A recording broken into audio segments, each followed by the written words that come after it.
Bonsoir et bienvenue dans votre édition de France 3 Pays de Corrèze. Aujourd'hui, nous sommes à Chantex et nous allons aller à la rencontre d'un jeune couple qui a décidé de s'installer ici et de se lancer dans la production de plantes aromatiques et médicinales. Mais avant tout, je vous propose de regarder le reste de l'actualité en Corrèze. Nouveau détour par le sommet de l'élevage à Clermont-Ferrand. Il s'agit de la 23e édition, un rendez-vous incontournable dans le monde de l'agriculture avec pas moins de 1300 exposants, notamment dans le secteur du matériel agricole. Cette présence sur ce lieu, qui rassemble environ 80 000 visiteurs, est devenue indispensable pour bon nombre d'entreprises. C'est le cas pour Deltex, une PME corrézienne basée à Brive qui emploie 35 salariés. C'est la deuxième fois qu'elle investit dans un stand. Cette année, elle met en avant un séparateur de logettes flexible, un nouveau produit qu'il faut faire connaître au plus grand nombre, d'où la nécessité d'investir dans un stand. Nous, l'investissement sur un salon tout confondu est de l'ordre de 20 000 euros. Et le ratio, c'est trop tôt pour vous le dire car ce sont des produits nouveaux, mais on espère quand même de retomber vite sur l'investissement. Pour être présent dans ce sommet de l'élevage, les exposants investissent en moyenne 4 500 € le stand, un coût non négligeable mais qui est essentiel sachant qu'il permet de multiplier les contacts commerciaux.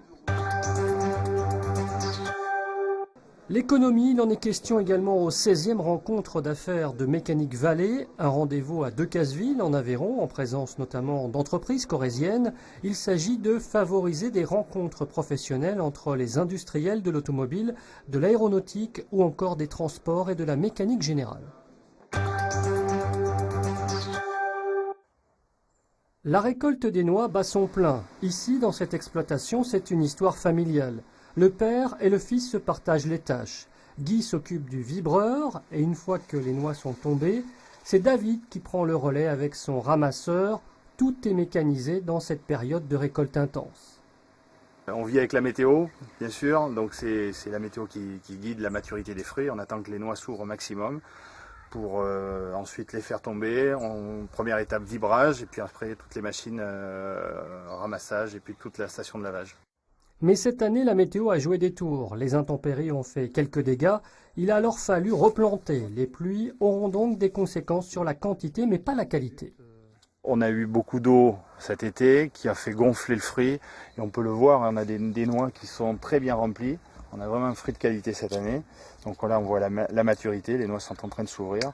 Et si on ouvre à l'intérieur, on va voir un cerneau qui est totalement bien rempli. Voilà. Donc on a un fruit qui remplit bien la coquille. Dans la dernière phase de la récolte, il y a le lavage avant le séchage. La noix est donc un produit qui, au final, aura de réelles capacités culinaires. Alors la noix, on peut l'accommoder de plusieurs façons.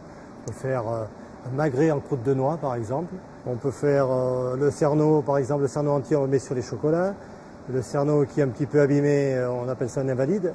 On le met pour les salades. Il y a vraiment un vrai potentiel. Il y a un potentiel qui n'est encore pas exploité à fond. Sur les 15 jours de récolte, sur les 25 hectares d'exploitation, David et Guy espèrent avoisiner les 20 tonnes de noix.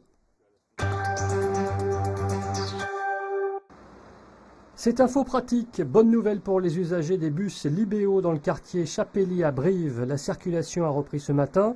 Les 4 arrêts sont de nouveau desservis. Pour rappel, les chauffeurs avaient fait valoir leur droit de retrait lundi suite à un nouveau caillassage samedi d'un bus. Depuis, l'auteur présumé de cet acte a été arrêté. Il s'agit d'un jeune de 14 ans sans antécédent judiciaire qui a reconnu les faits.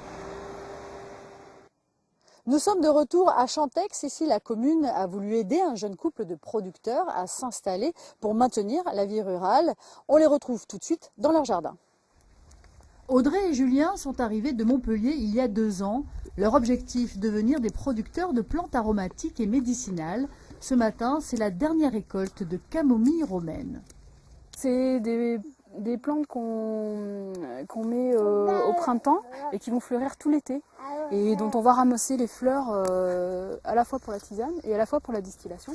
Et donc on ramasse environ 2 à 3 fois par semaine en pleine saison. Et là, c'est la fin de la saison. Il va falloir également ramasser les échinacées et les monardes. Sur leur terrain de 1500 m², ils cultivent aussi des fruits et des légumes. La diversification, c'est l'une des clés pour réussir à démarrer une exploitation. Quel bilan vous tirez des 2 premières années là?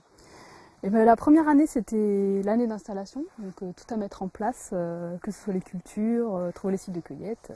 Là, cette année, on prend petit à petit nos marques et c'est beaucoup mieux. C'était une belle saison pour nous. Les plantes sont ensuite amenées ici afin d'être séchées, en tout pas moins de 60 espèces. Il y a aussi des plantes sauvages cueillies sur des terrains privés selon la réglementation. 3000 sachets de tisane devraient sortir de ce séchoir, mais ici on fabrique aussi des huiles essentielles et des hydrolats, mais ça se passe à côté avec un alambic. L'alambic est dans la pièce principale de la ferme, un bâtiment qui a été légué à la municipalité qui l'a restauré pour accueillir une activité liée à l'agriculture. Un projet auquel monsieur le maire était très attaché. Comment vas-tu? En forme? Ouais. Alors toujours en plein boulot. Le tutoiement est de rigueur car entre Jean Mouza et les jeunes producteurs, c'est presque une histoire d'amour. Je voulais que cette ferme soit à l'entrée du bourg, qu'on dise, voilà, mais tiens, c'est une commune rurale, mais justement, il y a des paysans, la porte est ouverte, tiens, on va aller acheter le panier de légumes, on va discuter, tiens, voilà le gamin qui part à l'école, voilà celui qui revient, la maman qui vient, c'est la vie. Alors pour maintenir cette vie en milieu rural, la mairie fait des efforts. Elle a réalisé 130 000 € de travaux et ne demande qu'un loyer très raisonnable aux nouveaux occupants, une aide indispensable. L'accès au foncier, quand on n'est pas issu du monde agricole, c'est quelque chose de pas évident. Que même si on avait un petit apport personnel, arriver à se faire, à faire en sorte que les banques croient à notre projet et nous prêtent suffisamment pour qu'on puisse investir dans du foncier, c'est pas facile. Parce qu'on est quand même sur des productions assez marginales, sur lesquelles il y a peu de recul. Ce coup de pouce leur a permis d'investir immédiatement dans leur outil de production. Le bilan est pour l'instant positif, comme la vente des fruits et légumes qui représentent un tiers de leurs revenus avec une vingtaine de clients réguliers. Nous allons les laisser terminer de préparer leur panier. Voilà, c'est la fin de cette édition. Merci de l'avoir suivi. Excellente soirée sur France 3.